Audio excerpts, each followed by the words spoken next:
Hello, you all. I figured today we would do an introduction to this character here from the video game called Dead by Daylight. Now, this video game is a horror video game.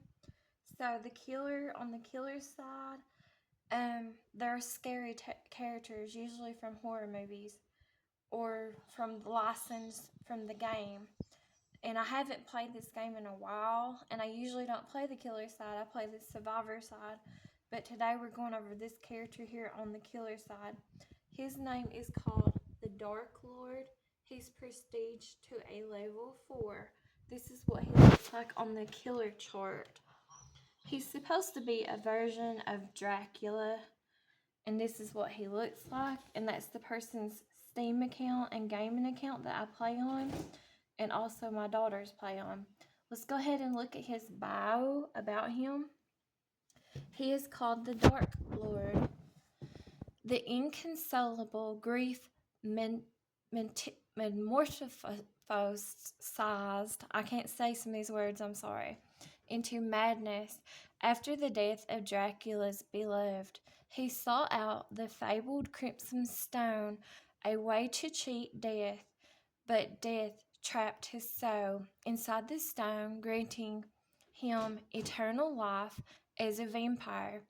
Vlad Tepes Dracula was now the Dark Lord. He slept by day and haunted in the inveterate tide, seeking out the living and stealing their livelihood, blood. He built a castle in Romania, shielded with sinister magic, and turned many of the local villagers into the living dead.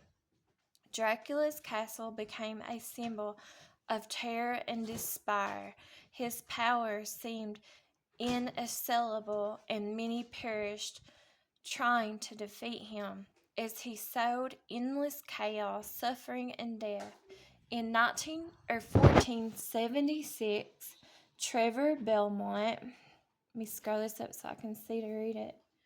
Trevor Belmont of the Belmont clan ended Dracula's reign with the vampire killer, but the undead never stay dead for long, and Dracula resurrected more than just once, over and over the centuries, to continue his quest for revenge.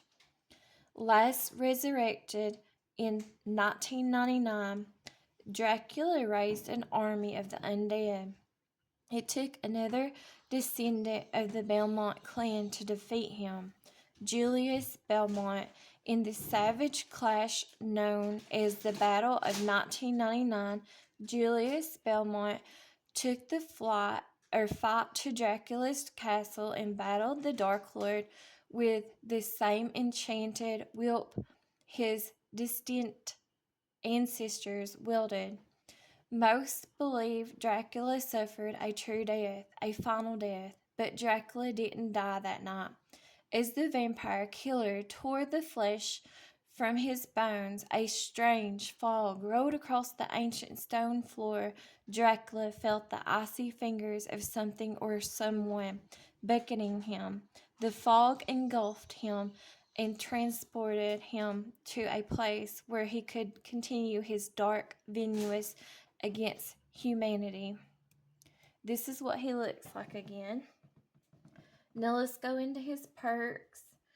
He has Hex, Wretched Fate. It's in the purple, so it's very rare.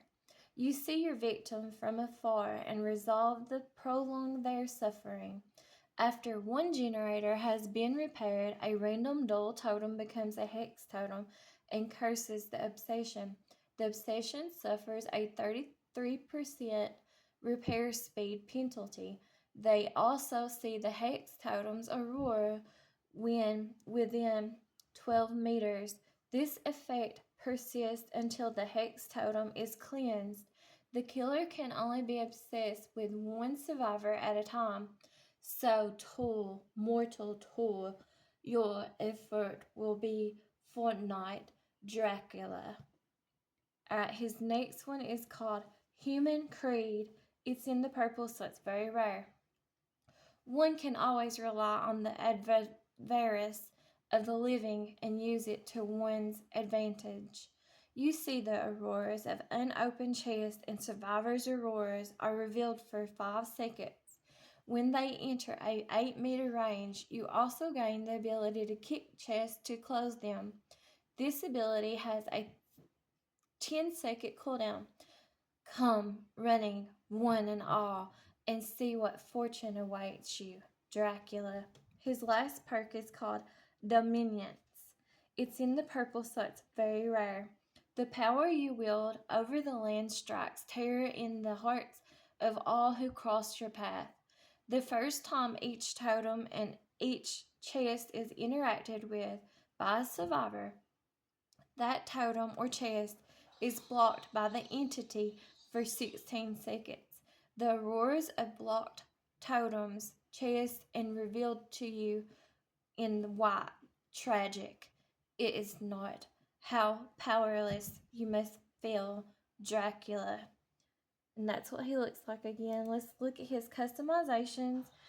This person only has what he's wearing because it costs more on the killer side. Usually you can't buy their outfits and customizations with blood points or iridescent shards either. These things up here on the killer side, hardly ever. This is what their loadout looks like, and I don't really play Dracula. I've played him like 3 times a long time ago. I just don't enjoy playing the killers and stuff, but I do like playing Dracula better when he's in werewolf form. He comes in 3 different forms. He comes in this right here where he looks like a human, and then he also can transform into a werewolf, and he also can transform into a bat. But I like playing him in the werewolf form the best. And so that's the backstory, the introduction to the Dark Lord or Dracula or whatever. So thanks for watching. I'll talk to you guys later. Thanks. Bye-bye.